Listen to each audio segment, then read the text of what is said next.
తిరుపతి జిల్లా నాయుడుపేట మున్సిపాలిటీ పరిధిలోని వినమాల పాత హరిజన వాడలో రెండవ రోజు శుక్రవారం వినాయకుని ఆలయంలో వేణుంబాక లక్ష్మీనారాయణ రెడ్డి వైసీపీ రాష్ట్ర కార్యదర్శి కట్ట సుధాకర్ రెడ్డి ప్రత్యేక పూజలు నిర్వహించి ఎన్నికల ప్రచారం చేపట్టారు. సుళ్లూరుపేట నియోజకవర్గం వైఎస్ఆర్సీపీ అభ్యర్థిగా పోటీ చేయించున్న కిలివేటి సంజీవయ్యను గెలిపించాలన్నారు. ప్రతి గడప గడపకు వెళ్లి జగన్ ప్రవేశపెట్టిన మేనిఫెస్టో పథకాలను వివరించారు. మే 13వ తేదీన జరిగే ఎన్నికలలో ఫ్యాన్ గుర్తుకు ఓటు వేసి గెలిపించాలని కోరారు. ఈ సందర్భంగా వేణుంబాక లక్ష్మీనారాయణ రెడ్డి మాట్లాడుతూ వినమాల ప్రజలు ఆశీస్సులు జగన్మోహన్ రెడ్డికి అండగా ఉన్నాయన్నారు. ఈ కార్యక్రమంలో వేణుంబాక లక్ష్మీనారాయణ రెడ్డి, వైసీపీ రాష్ట్ర కార్యదర్శి కట్ట సుధాకర్ రెడ్డి, అనిల్ రెడ్డి, ఆరవ భూమి శ్రీనివాసల్ రెడ్డి, పేర్నాటి సాగర్, కమతం చిరంజీవి తదితరులు పాల్గొన్నారు.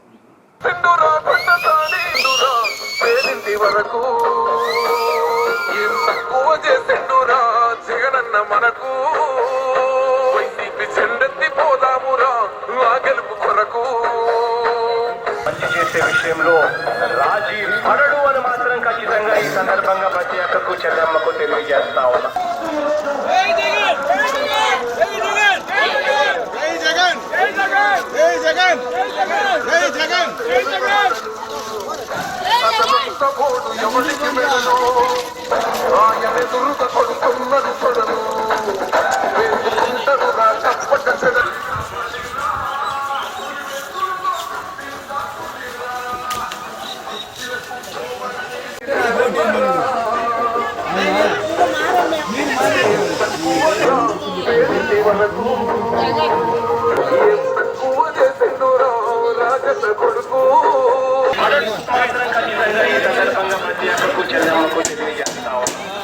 ఆత్మగౌరవంగా పేద గుండె బతకాలని ఇల్లు గట్టి ఇల్లురా పోదామురా.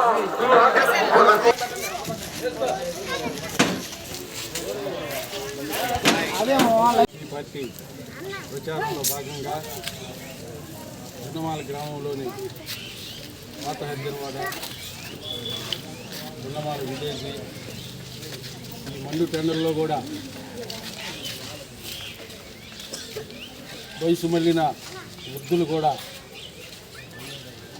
ప్రతి ఒక్కరూ ఇంటింటికి పిల్లలు మొదలుకొని, అక్క చెల్లెలు మొదలుకొని, అన్నదమ్ములు మొదలుకొని, నాయకులు మొదలుకొని ఈ మండు టెండర్లో కూడా చల్లని దీవెనలు జగనన్నకి ఇస్తూ నాకే ఆశ్చర్యం వేసింది.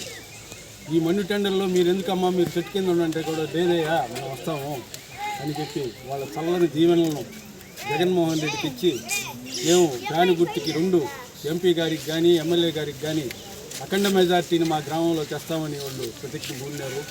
కాబట్టి దీన్ని బట్టి తెలుస్తుంది జగన్మోహన్ రెడ్డికి పేద వర్గాల్లో ఎంత ఆదరణ ఉందో అనేది.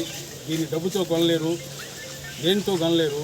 అత్యంత విలువైన వాళ్ళ మనసులోని దీవెనలు, విలువ కట్టలేనటువంటి ఇది. దాన్ని ఓటికి ఎంత పెట్టుకున్నా తెలుగుదేశం పార్టీ వాళ్ళు కొనలేరు. వాళ్ళ నిండు దీవెనలు, చల్లని ఆశీస్సులు జగన్మోహన్ రెడ్డి మీద ఇచ్చి అత్యంత మెజార్టీతో ఈ వినమాల గ్రామంలో, ఈ మండలంలోనే, ఈ నాయుడుపేట టౌన్ వార్డుల్లోనే అత్యధిక మెజార్టీ తీసుకొని వచ్చి మనం అందరం దీన్ని జగన్మోహన్ రెడ్డికి కానుకగా ఇస్తామని చెప్పి మీ అందరి తరఫున నేను వేడుకుంటున్నాను.